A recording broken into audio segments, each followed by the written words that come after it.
Friends లాస్ట్కి వెనకం అందరూ ఎలా ఉన్నారు? అందరూ బాగుంటారా? అందరూ బాగుండాలి. నేను మా మమ్మీ ఉండాలి. హాఫ్ అన్ అవర్ అన్నీ కోసేసింది, ఇది ఒక్కటి వచ్చింది దేవుడికి పెట్టి.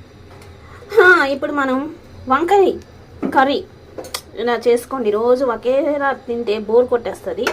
ఇలా ట్రై చేయండి, బాగుంటుంది. నేను చాలా రకాల వంకాయల కర్రీని మీకు చూపిస్తూ ఉంటాను. ఈరోజు అంటే రోజు వంకాయ కర్రీ చూపిస్తాను కాదు. సరేనండి, మ్యాటర్లోకి వచ్చేద్దాం.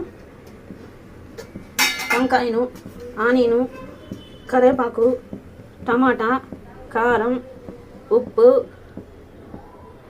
పసుపు, ఇవేమో పన్నీను,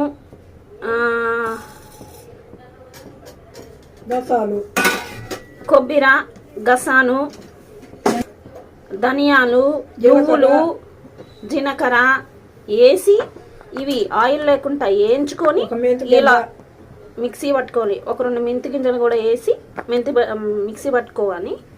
ఇప్పుడు వచ్చి స్టవ్ మీద పాన్ పెట్టి ఆయిల్ హీట్ ఎక్కింది. ఆవాలు జీలకర్ర వేసాము. ఇప్పుడు ఆనియన్ కరివేపాకు వేసాము. గోల్డెన్ కలర్ రావాలి. ఇప్పుడు మనం టమాటా వేసాము. ఇవి బాగా మగ్గాలి. ఇందులో కొంచెం ఉప్పు వేసుకుంటే మగ్గిపోతాయి.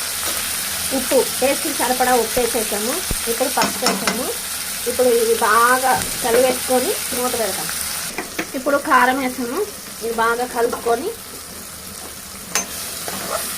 ఇందులో మనం పల్లీలు, జీలకర్ర, మెంతులు, ధనియాలు, నువ్వులు, గసగసాలు వేయించుకున్న పొడి వేసేసాం. ఇప్పుడు కలిపెట్టుకొని ఇందులో వాటర్ పోసుకున్నాం. ఇప్పుడు మనం ఆ పొడి వేసుకొని వాటర్ పోసుకున్నాం కదా, మరగాలి. ఇప్పుడు మనం వంకాయలు వేసేసుకున్నాం. 4 పక్షాలుగా కోసుకున్న వంకాయని గుత్తులుగా వేసేసుకోవాలి. ఇప్పుడు ఇది బాగా ఓకే ఫ్రెండ్స్, చూసారు కదా ఎంతో టేస్టీ మరి మంచి రెసిపీ. చాలా అంటే చాలా బాగుంటుంది. వంకాయ, పల్లీలు, కొబ్బరి, ధనియాలు, గసాలు, అబ్బో అన్నీ వేసి చేసుకుని సూపర్ అంటే సూపర్ ఉంటుంది. మీరు కూడా ఇలా ట్రై చేయండి. కొత్తగా చూసే వాళ్ళు సబ్స్క్రైబ్ చేయండి, బెల్ టక్కగా కొట్టండి, లైక్ చేయండి, షేర్ చేయండి. ఓకేనా? Bye bye. మరో వీడియోతో మళ్ళీ కలుగుతాం. Signing off. Bye bye.